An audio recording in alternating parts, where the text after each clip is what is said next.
teman-teman, pada video kali ini kelompok kami dengan anggota Ulfa Santika dengan NIM 230406035, Fitroh Azifatul Wahidah dengan NIM 230406036, Nurul Mianingsi dengan NIM 230406039, dan Naili Wirda Salsabila dengan NIM 230406047 akan menjelaskan cara menghitung validitas isi menggunakan metode Iconsp dengan bantuan Microsoft Excel.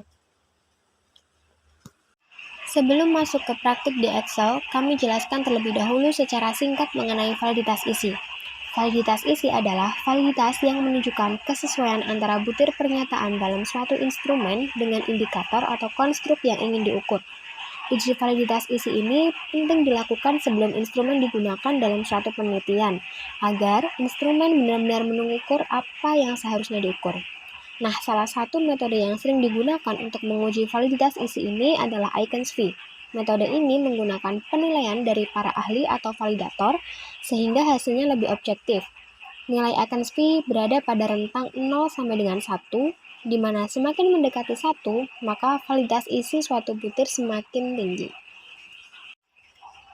Rumus Iconsp sendiri sudah tertera pada layar, dengan keterangan S adalah skor yang diberikan validator dikurangi skor terendah, N merupakan jumlah validator, dan C adalah jumlah kategori penilaian.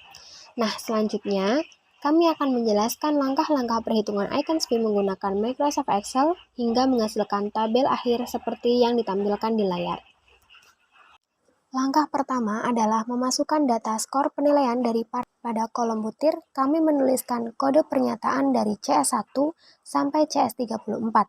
Kemudian pada kolom V1, V2, dan V3 kami masukkan skor total penilaian dari validator 1, validator 2, dan validator 3.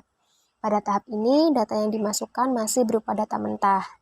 Dan berikut tampilannya setelah kita masukkan untuk mempersingkat waktu.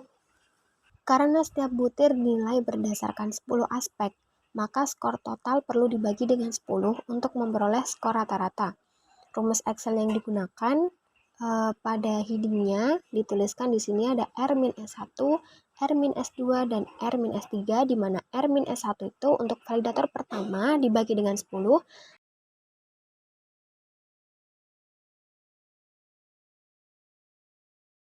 R-S2 validator kedua dibagi dengan 10,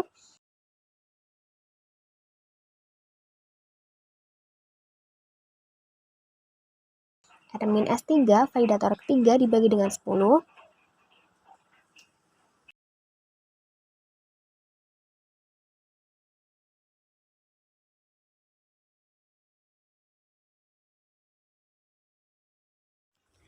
Setelah skor rata-rata diperoleh, langkah berikutnya adalah menghitung nilai S. Nilai S dihitung dengan mengurangi skor rata-rata yang telah didapat dengan skor terendah.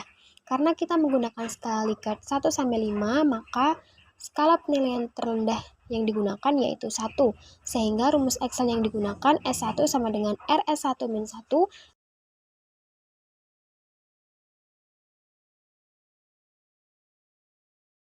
S2 sama dengan RS2-1,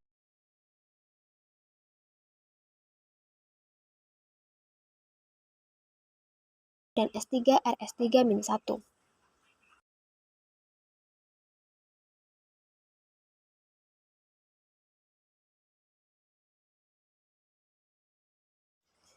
Setelah nilai S dari masing-masing validator diperoleh, langkah selanjutnya adalah menjumlahkan nilai S. Rumus Excel yang digunakan adalah S1 plus S2 plus S3 atau sama dengan sum dalam kurung S1,2 S3 kurung, atau seperti yang bisa kita lihat pada layar.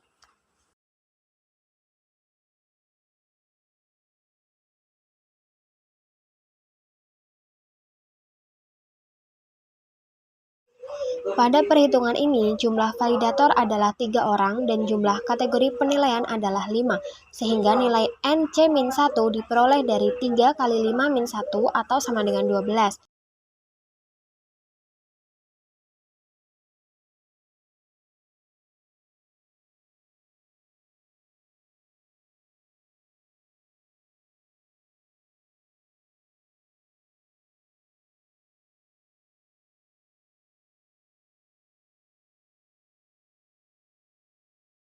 Nah, setelah kita mendapatkan nilai dari jumlah S dan juga N C-1, maka langkah berikutnya adalah menghitung nilai Eichens V.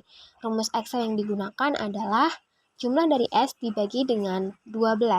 Rumus ini kemudian diterapkan ke seluruh butir pernyataan yang diberikan.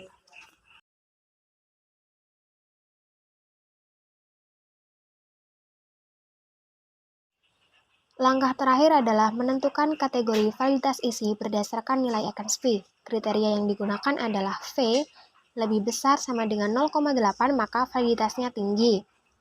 Kemudian V pada rentang 0,6 sampai 0,8 validitasnya sedang.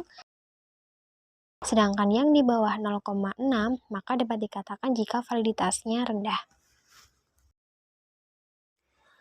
Berdasarkan hasil perhitungan Eichens V yang sudah kita lakukan, dapat disimpulkan bahwa butir CS1 sampai CS14, kemudian CS17 sampai CS22, serta CS24 sampai CS34 masuk dalam kategori sangat valid karena nilai V-nya mendekati 1 atau bahkan 1. Sementara untuk butir CS15, CS16, dan CS23 berada pada tingkat validitas sedang karena nilai V-nya berada di antara 0,6 sampai dengan 0,8. Demikian penjelasan dari kelompok kami mengenai cara menghitung validitas isi menggunakan metode Eichens V menggunakan Microsoft Excel. Terima kasih atas perhatiannya, semoga bermanfaat.